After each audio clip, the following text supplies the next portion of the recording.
So hello and welcome. तो आज हम लोग इस वीडियो में देखने वाले हैं क्लास 10th के साइंस का असाइनमेंट जो कि दिसंबर मंथ का है। तो उसको हम लोग अभी देखने वाले हैं, ठीक है। तो जैसा कि आपको सोशल का असाइनमेंट मिल गया होगा, आपने उसको देख लिया होगा, और ये जो साइंस का असाइनमेंट है इसको भी आप अच्छे से देखना। तो मैं पूरी कोशिश करूंगा कि आपको इस वीडियो में क्वालिटी वाले एजुकेशन आपको मिले, जैसा कि आपको स्टार्टिंग से इस चैनल पर आपको क्वालिटी वाले वीडियोस जो है आपको मिलते आ रहे हैं, ठीक है। सबसे पहला क्वेश्चन क्या है, देखो यहाँ पर है, draw the level diagram of respiratory system of the human and right the process of respiration. तो देखो इसका डायग्राम अगर आपको बनाना है तो ये इसका बेस्ट एग्जांपल है, आप इसको स्क्रीनशॉट ले सकते हो या आपके बुक्स में भी दिया होगा। आप इसको देखकर जो है क्या करना, एक रफली डायग्राम जो है क्या करना, ड्रॉ कर लेना, ठीक है। तो यहाँ पर हमारा डायग्राम जो बनाने का प्रोसीजर है, इसमें देखो ये आपका नोज है, फिर ये आपका फेरिंग्स है, लेरिंग्स है, ट्रेशिया है, एल्वोली है, लेफ्ट लंग है, ब्रोंकाई है, डायफ्राम है, रिब्स है, राइट लंग्स है, ये सब इसके पार्ट्स हैं। और ये अभी नहीं, आपको एग्जाम पर्पस के लिए भी इसको आपको अच्छे से क्या करना है, इसको जो है याद जो है आपको करनी है। क्योंकि अगर ये सारी चीजें अगर आपको याद रहेंगी तो आपको ऑब्जेक्टिव क्वेश्चन भी पूछ सकता है कि बॉडी पार्ट्स में से ये कहाँ रहता है करके, तो आपको वो चीज जो है याद रखनी है। अब रही बात रेस्पिरेशन प्रोसेस की, इसका सेकंड ये भी पूछा है ना, प्रोसेस ऑफ रेस्पिरेशन। तो अब हम लोग आगे देखते हैं क्या, प्रोसेस ऑफ रेस्पिरेशन, ठीक है, कि रेस्पिरेशन का प्रोसेस कैसे होता है, किस तरीके से हम लोग इस काम को कंप्लीट करते हैं। अब देखो प्रोसेस कैसे होता है। तो ये है हमारे पास एक 2 डायमेंशनल डायग्राम, जिसके बेसिस पर अभी हम लोग रेस्पिरेशन प्रोसेस को समझेंगे, ठीक है। तो ये आपका नोज है, नोज से आप क्या करते हो, एयर को करते हो ब्रीथ। यहाँ पर दो प्रोसेस के बारे में हम लोग पढ़ेंगे। स्टार्टिंग में दो चीजें हम लोग करते हैं, इनहेलेशन। इनहेलेशन मतलब क्या होता है, जो एटमॉस्फेयर में जो एयर है उसको हम लोग अपने बॉडी के अंदर में जब लेकर जाते हैं तो उसको बोला जाता है इनहेलेशन। और एक्सहेलेशन क्या होता है, जब एयर जो है हमारे बॉडी से बाहर आती है, तो जब बाहर आती है तो उसको हम लोग क्या बोलते हैं, एक्सहेलेशन बोलते हैं। तो सबसे पहले हम लोग अपने नोज के थ्रू क्या करते हैं, इनहेलेशन प्रोसेस जो है करते हैं। तो जो एयर होती है नोज के थ्रू जाती है, और ये वाला जो पोर्शन है, ये वाला पोर्शन हमारा क्या कहलाता है, ये कहलाता है नसल पैसेज कहलाता है, ठीक है। कौन सा पोर्शन, ये वाला पोर्शन कहलाता है नसल पैसेज। नसल पैसेज से जो एयर है वो कहाँ जाती है, फेरिंग्स में जाती है, फिर फेरिंग्स से होते हुए लेरिंग्स में जाती है। लेरिंग्स के बाद जो एयर है इसको बोलते हैं विंड ट्यूब, या इसी को बोलते हैं ट्रैकिया। तो जो हमारा जो एयर है वो सबसे पहले गया नोज, नोज से नसल पैसेज, नसल पैसेज से फेरिंग्स, फेरिंग्स से गया लेरिंग्स में, लेरिंग्स से फिर आए कहाँ पे, ट्रैकिया। इसको विंड पाइप भी बोलते हैं। फिर ये जो विंड पाइप है ये आगे चलकर दो हिस्सों में टूट जाती है, और इन्हीं दो हिस्सों को हम लोग क्या बोलते हैं, ब्रोंकियाई जो है हम लोग बोलते हैं, ठीक है। ये जो दो हिस्सा दिख रहा है आपको छोटे छोटे पाइप का, इसी को हम लोग बोलते हैं ब्रोंकियाई। फिर ये जो ब्रोंकियाई है ना, ये और भी छोटे छोटे पार्ट्स में क्या होती है, टूटती है, जिसको हम लोग बोलते हैं ब्रोंक्यूल्स बोलते हैं, ठीक है। ये मेन जो बड़ा बड़ा दो पाइप दिख रहा है ना आपको, यहाँ और यहाँ, इसको बोलते हैं ब्रोंकियाई। और यहाँ पर छोटे छोटे देखो, एक पेड़ के ट्री का जो स्ट्रक्चर होता है रूट का, बिल्कुल उसी के जैसा दिख रहा है, तो ये छोटे छोटे जो और बटे हुए हैं ना, इसको बोलते हैं ब्रोंक्यूल्स बोलते हैं। और इसके एंड में देखो, ये जो आपको गोल गोल गोल गोल दिख रहा है ना, ये गोल गोल गोल गोल जो दिख रहा है, जहां पर इसको लिखा हुआ है एल्वोली करके, ये एल्वोली होता है। इसमें क्या होता है, विंड पाइप से एयर यहाँ पर आया और यहाँ से दो हिस्सों में बढ़ जाता है, ठीक है। और ये जो हमारा जो चेस्ट है ना, ये चेस्ट क्या होता है, एक हड्डियों के ढांचे के अंदर में होता है, जिसको बोलते हैं रिब। देखो यहाँ पर रिब लिखा हुआ है। तो ये जो आपका जो चेस्ट है ना, वो बिल्कुल हड्डियों के भीतर में जो है भरा हुआ रहता है, ठीक है।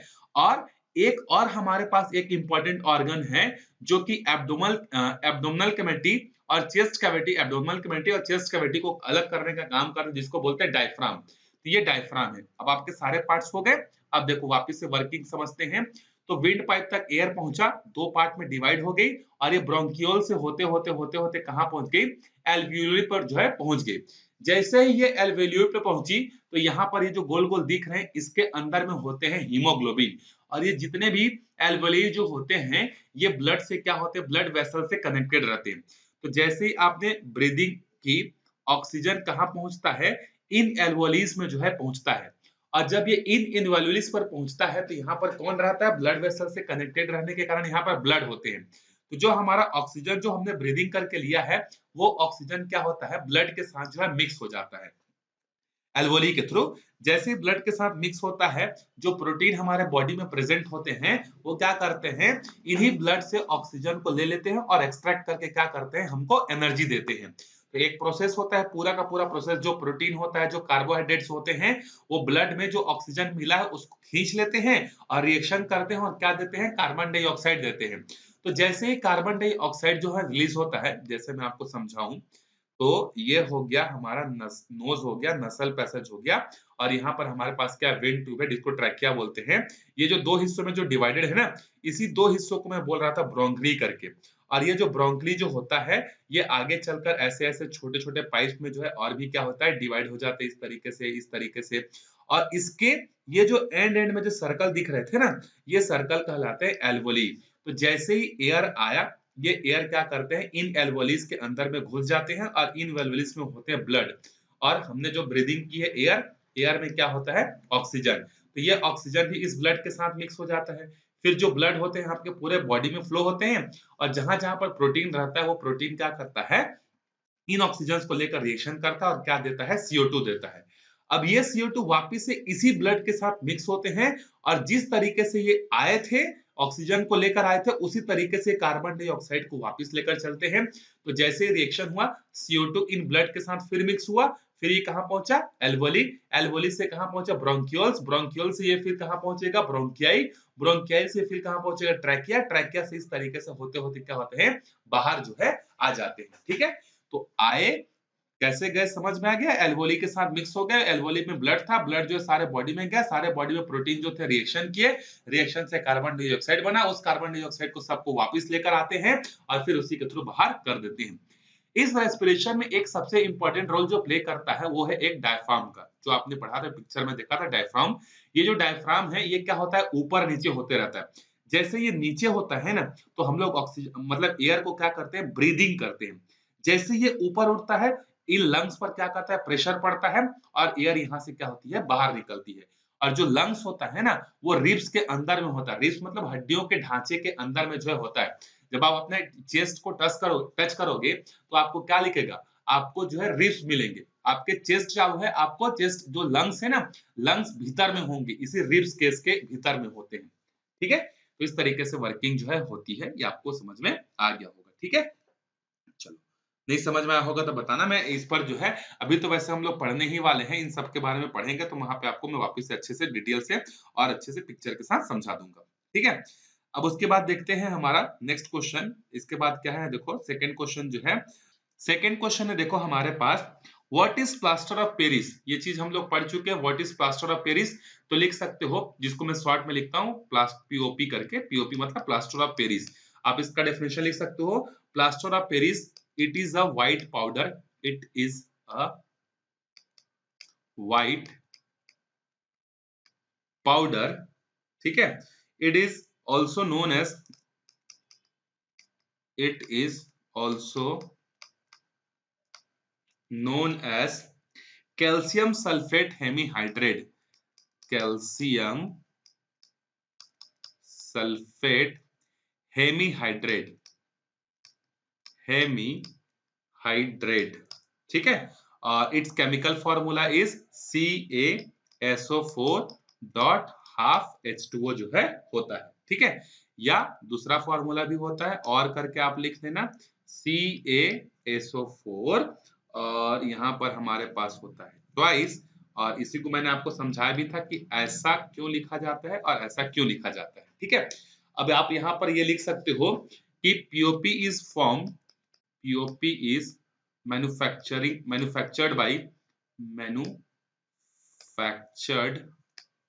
by heating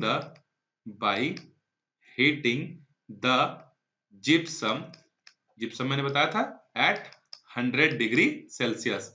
तो कैसे बनता है प्लास्टर ऑफ पेरिस, जब हम लोग जिप्सम को क्या करते हैं, 100 डिग्री सेल्सियस पर गर्म करते हैं तो बनता है। आप चाहो तो यहाँ पर रिएक्शन भी लिख सकते हो, जिप्सम का फॉर्मूला क्या होता है, CaSO4.2H2O। ठीक है, CaSO4.2H2O, इसको जब आप 100 डिग्री सेल्सियस पर गर्म करोगे, तो 100 डिग्री सेल्सियस पर गर्म करने से क्या हो जाएगा, ये आपका प्लास्टर ऑफ पेरिस में कन्वर्ट हो जाएगा। तो CaSO4 डॉट हाफ H2O, और यहाँ से क्या होता है, 1.5 मॉलिक्यूल ऑफ वाटर जो है बाहर निकल जाता है। ठीक है। फिर सेकंड पार्ट में बोला है इसका यूजेस क्या है, तो आप देख सकते हो इसके यूजेस में बहुत सारे यूजेस होते हैं। पहला इसका यूजेस है used in making chalk, POP is used in making chalk, chalk बनाने के लिए इसका यूज जो है होता है। दूसरा यूज लिख सकते हो it is used for making toys, it is used for making toys and idols, जो मूर्ति वगैरह होती है वो बनाने के लिए जो है यूज जो है होता है। तीसरा है used to make cast and the models, क्या क्या किया जाता है, कास्ट और मॉडल्स बनाने के लिए जो है यूज जो है किया जाता है, ठीक है। उसके अलावा चौथा ये लिख सकते हो कि it is used by doctor, it is used by doctor for supporting fracture. आप लोग देखोगे किसी का अगर पैर हाथ पैर फ्रैक्चर हुआ होगा तो आप देखोगे वहां पर यूज होता है सपोर्टिंग फ्रैक्चर्ड बोन। तो अगर बोन फ्रैक्चर्ड हो गया है तो उसको सही करने के लिए डॉक्टर जो है इसका यूज जो है करता है, ठीक है। चलो सेकंड क्वेश्चन हो गया हमारा। थर्ड क्वेश्चन क्या है, देखो अगला क्वेश्चन जो है हमारे पास, write about the damage done to the environment due to the human intervention around you, आपके आसपास किस तरीके से ह्यूमन के इंटरवेंशन के कारण जो है इन्वायरमेंट पर नेगेटिव इंपैक्ट हो रहा है, आपको इसके बारे में जो है लिखना है। तो कितने मार्क्स का है, 4 मार्क्स का है। तो आप इसको क्या कर सकते हो, छोटा छोटा 4 पॉइंट्स करके एक्सप्लेन करके जो है लिख सकते हो। तो कैसे लिखोगे, देखो तो लिखो, देखो फर्स्ट आप इसमें ये लिख सकते हो कि ह्यूमन के इंटरवेंशन के कारण कैसे होता है। तो पहला लिखना एक्सेस यूज ऑफ, जो ह्यूमन यूज करता है, excess use of fossil fuel, बहुत ज्यादा फॉसिल फ्यूल का यूज करने के कारण, excess use of fossil fuels increase increase the level of increase the level of CO2 carbon dioxide in atmosphere. अगर बहुत ज्यादा आप फॉसिल फ्यूल मतलब पेट्रोल डीजल नेचुरल गैसेस का यूज करते हो तो ह्यूमन बींग्स जो यूज कर रहा है उसके कारण से क्या होता है, जो हमारा एटमॉस्फेयर है उसमें कार्बन डाइऑक्साइड का लेवल जो है बढ़ रहा है, ठीक है। उसके अलावा सेकेंड है देखो, टू प्रोटेक्ट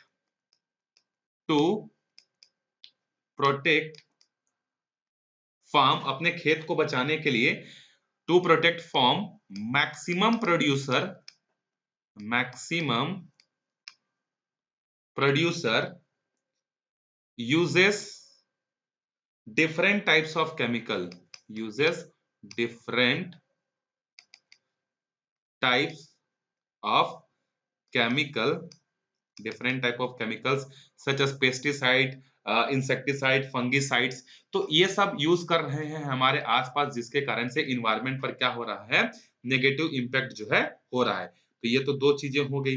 इसके अलावा तीसरा चीज आप ये यूज ये लिख सकते हो कि जो केमिकल्स जो यूज होते हैं जैसे द वेस्टेज, एक और लिख सकते हो the wastage comes out from plant and industries। हमारे आसपास ऐसे बहुत सारे प्लांट्स हैं, हमारे आसपास ऐसे बहुत सारे फैक्ट्रीज हैं जिससे निकलने वाले जो वेस्टेज हैं वो क्या करते हैं, लैंड को सॉइल इरोजन मतलब लैंड को पोल्यूट करते हैं, वाटर को पोल्यूट करते हैं, एयर को पोल्यूट करते हैं। ये सब जब एयर वाटर में जाते हैं तो जो एक्वेटिक एनिमल्स जो होती है उनकी लाइफ जो है क्या होती है, खत्म हो जाती है। तो इस कारण से इन्वायरमेंट पर जो है इम्पैक्ट जो है होता है। उसके बाद नेक्स्ट है कि जो सॉलिड वेस्ट होते हैं, सॉलिड वेस्ट जो होते हैं उसको लोग क्या करते हैं, सीधे सड़क पर फेंक देते हैं या खाली जमीन पर फेंक देते हैं जिसके कारण से क्या होती है, ब्लॉकेज। जैसे अगर बरसात के दिनों में आपने देखा होगा कि जो नालियां होती हैं जो पानी फ्लो होने वाली रहती है वो क्या हो जाती है, जाम हो जाती है, क्योंकि लोग क्या करते हैं उसको क्या कर देते हैं, नाली वगैरह में कचड़े वगैरह को फेंक देते हैं जिसके कारण से क्या होता है, फ्लड मतलब पानी बाहर नहीं जा पाता है। पानी जब बाहर नहीं जाता उसके कारण से फ्लड आते हैं, और जब फ्लड आता है तो उसके कारण से बहुत सारे डैमेजेस जो हैं होने लगते हैं। ये भी आप इसमें लिख सकते हो। उसके अलावा किस तरीके से और इन्वायरमेंट को इम्पैक्ट करता है ह्यूमन का इंटरवेंशन जो है, देखो तो आप एक और ये लिख सकते हो कि जो ह्यूमन बींग्स जो होता है वो क्या करता है, जो वेस्टेज होते हैं उसको बर्न करता है। जो प्लास्टिक के जो वेस्टेज होते हैं, uses of maximum number of plastic, ज्यादा से ज्यादा प्लास्टिक यूज करने के कारण भी क्या होता है, इन्वायरमेंट पर जो है नेगेटिव इम्पैक्ट करता है, क्योंकि जो प्लास्टिक होता है वो 500 सालों तक जो है डिग्रेडेड नहीं होता है, ठीक है, प्लास्टिक वैसा का वैसा ही रहता है। जैसे पॉलिथीन वगैरह यूज करते हैं तो इसके कारण से क्या होता है, इन्वायरमेंट पर नेगेटिव इम्पैक्ट जो है होता है। तो इस तरीके से आप 4-5 पॉइंट लिखकर अपनी बात को जो है खत्म कर सकते हो, क्योंकि ये 75 से 100 वर्ड्स के बीच में ही आपको लिखना है, तो थोड़ा सा इसमें आप मैं जो बताया उसको थोड़ा सा डिटेल में बढ़ाकर जो है आप लिख लेना, ठीक है। उसके बाद जो नेक्स्ट क्वेश्चन है, देखो नेक्स्ट क्वेश्चन है, what is the difference between soap and detergent. तो सोप और जो डिटर्जेंट जो होता है उन दोनों में जो है क्या डिफरेंस जो है होता है। तो अगला क्वेश्चन है हमारा, difference between soap and detergent. तो आप इसमें लिखना, जो सोप होता है, अच्छा एक मिनट, हाँ, यहाँ देखते हैं, एक साइड आप बनाकर लिख सकते हो सोप, दूसरे साइड आप बनाकर लिख सकते हो डिटर्जेंट। तो सोप और डिटर्जेंट में क्या डिफरेंस होता है, देखो जो सोप होते हैं, सोप आर सोडियम और पोटेशियम सॉल्ट। जो सोप होते हैं ना, मैंने आपको बताया था इसका जनरल फॉर्मूला क्या होता है, RCOONA, या इसके जगह के भी हो सकता है। तो आप यहाँ पर लिख सकते हो सोप्स आर सोडियम मतलब Na और पोटेशियम मतलब K, सॉल्ट्स ऑफ, आप पूरा लिखना ना, Na मत लिखना, सॉल्ट्स लिख मतलब सोडियम लिखना और पोटेशियम लिखना, salts of long chain fatty acid, long chain fatty acid, ठीक है। तो ये जो RCOO मैंने बताया था कि बहुत लॉन्ग चेन होता है कार्बन का, तो जो सोप होता है वो सोडियम के पोटेशियम के लॉन्ग चेन ऑफ कार्बन के फैटी एसिड जो है होते हैं, ठीक है। उसके बाद जो डिटर्जेंट जो होते हैं, detergents are sodium salt of long chain of benzene sulphonic acid और long chain of alloy hydrogen acid. मतलब मैं लिख रहा हूं यहाँ पर, देखो डिटर्जेंट्स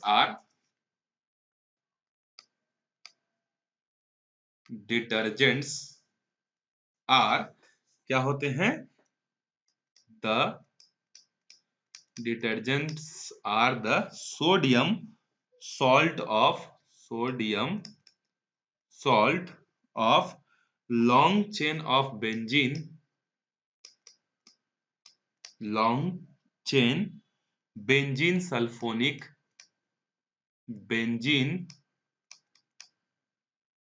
सल्फोनिक एसिड। मतलब जैसे इस तरह इसका जनरल फॉर्मूला क्या था, RCOONA, उसी तरीके से इसका फॉर्मूला क्या होता है, RSO4 और Na प्लस करके जो है होता है, ठीक है। ये माइनस होता है, ये प्लस होता है। तो एक जो है सोडियम और पोटेशियम का लॉन्ग चेन होता है, एक सल्फोनिक और सोडियम का लॉन्ग चेन जो है होता है, ठीक है। उसके बाद देखो, soap are soluble in soft water only. जो सोप होते मैंने बताया था कि soap are soluble in only soft water, और डिटर्जेंट जो होते हैं वो सॉफ्ट में भी soluble होते हैं एंड हार्ड में भी क्या होते हैं, soluble जो है होते हैं, ठीक है। दोनों में जो है ये soluble जो है होते हैं, ठीक है। सोप जो होते हैं वो बायोडिग्रेडेबल होते हैं, मतलब ये आसानी से क्या हो सकती है, डिग्रेड हो सकती है और इन्वायरमेंट के लिए ज्यादा नुकसानदायक नहीं होती है। तो सोप आर बायोडिग्रेडेबल, तो यहाँ पर आप लिखना सोप आर बायोडिग्रेडेबल। और डिटर्जेंट जो होते हैं ये होता है नॉन बायोडिग्रेडेबल, मतलब ये आसानी से डिग्रेड जो है नहीं होता। सो नॉन बायोडिग्रेडेबल आप यहाँ पर ये लिखना, ठीक है। फिर उसके बाद अगला डिफरेंस ये लिख सकते हो कि जो सोप होता है ना ये लेस सॉल्यूबल होता है, लेस सॉल्यूबल इन वाटर।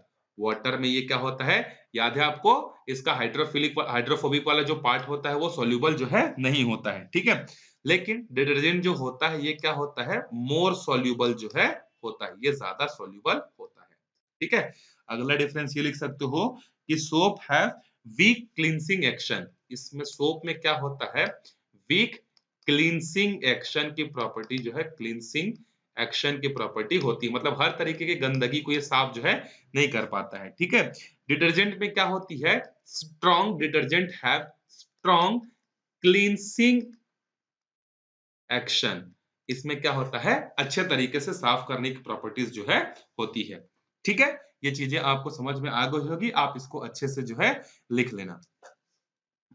उसके बाद देखो अगला क्वेश्चन क्या है, लास्ट क्वेश्चन है हमारा कि क्वेश्चन है state the role of following in the human digestive system. Human digestive system में एंजाइम्स वगैरह का क्या क्या यूज जो है होता है। तो देखो एंजाइम्स का जो है यूज क्या होता है ह्यूमन डाइजेस्टिव सिस्टम में, तो बहुत ज्यादा इंपॉर्टेंट रोल जो है डाइजेस्टिव सिस्टम का एंजाइम्स का जो है होता है। तो पहले देखो एंजाइम्स में आप क्या लिखोगे, पहले एंजाइम्स का डेफिनेशन लिख लो क्या होता है। An enzymes is a type of is a type of enzyme is a type of protein found in cell, found within the cell, within the cell, which create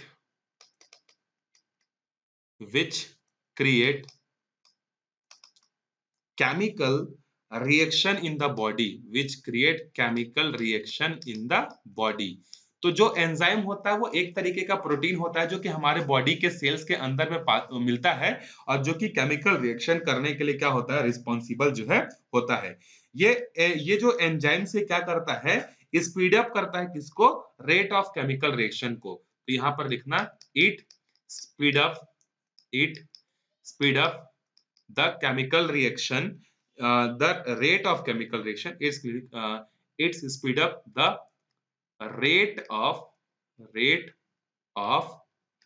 chemical rate of chemical reaction to digest the food। मतलब ये क्या करता है, जब आप खाना खाते हो तो आपके बॉडी के अंदर में बहुत सारे रिएक्शन होती है कि नहीं, तो उन रिएक्शन को फास्ट करने का काम कौन करता है, ये जो एंजाइम्स है यही जो है करता है। ठीक है, उसके बाद दूसरा जो है क्वेश्चन उसमें क्या लिखा है कि रोल ऑफ हाइड्रोक्लोरिक एसिड। ठीक है, अगला क्वेश्चन है हमारा role of hydrochloric acid in digestive system. तो देखो हाइड्रोक्लोरिक एसिड जो होता है ये क्या करता है, फूड्स को क्या करता है, ब्रेक डाउन करता है। तो आप आगे लिख सकते हो, मैं शॉर्ट में लिख दे रहा हूं, हाइड्रोक्लोरिक एसिड मतलब HCl। So the hydrochloric acid इन, ये कहां पे मिलता है हमको, गैस्ट्रिक जूस के फॉर्म में जो है ये मिलता है गैस्ट्रिक जूस में। In gastric juice breaks down the food, जो आप बड़ा बड़ा खाना खाते हो ना, तो उसको क्या करता है, वो सिंपल सिंपल कॉम्प्लेक्स फॉर्म से सिंपल फॉर्म में कन्वर्ट करने का काम जो है करता है। ब्रेक डाउन द फूड, जो आप कॉम्प्लेक्स ग्लूकोज खाते हो, कार्बोहाइड्रेट खाते हो, उसको क्या करता है, ये ब्रेक करने का काम जो है करता है। पहला काम ये हो गया।